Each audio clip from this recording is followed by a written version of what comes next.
আমি সিদ্ধান্ত নিয়েছি নতুন একটা। এই সিদ্ধান্ত বাস্তবায়ন করার জন্য আমার 100টা মেয়ের প্রয়োজন। কারণ আমি 100টা বিবাহ করতে চাই। সকালবেলা চুলের মুড়ি ধইরা যদি মেয়েরা কাজ্জা না করে, তা কি সেটা পরিবার হইল? আমি চাই একজনের চুল আরেকজনের টানতে টানতে পানিতে লাবাই লাইব, কোনো দুঃখ নাই। সকালে একবার ফিডান, দুপুরে একবার ফিডান, এটাই হবে রুটিন। সকালে নাস্তা খাওয়ার সময় মারামারি না দেখে নাস্তা খাওয়া যাইতো না। আর ঝগড়া করে যদি মাথায় না হটায়, হসপিটালওয়ালারা কিনব। আমার আইডিয়াটা কেমন ভাই আপনারা কইবেন। আর ফেসবুকের মায়াগো আমি আর কি বলবো, কোনো আইফোন ব্যবহার করা যাবে না। নর্মাল একটা ফোন দিবেন বাটন, তাহলে আপনার বললোকে কেউ শয়তানি করতে পারবে না।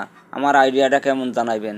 তারপর আরেকটা আইডিয়ার কথা কই, যে বিয়ার আগে যা কিছু হয়ে যায় এগুলাকে ওর কাছে কন যাইতো না। যদিও কন তাহলে গোপন রাখবেন, নাহলে চুল্লাচুলি শুরু হয়ে যাবে বাসুর রাইতেই।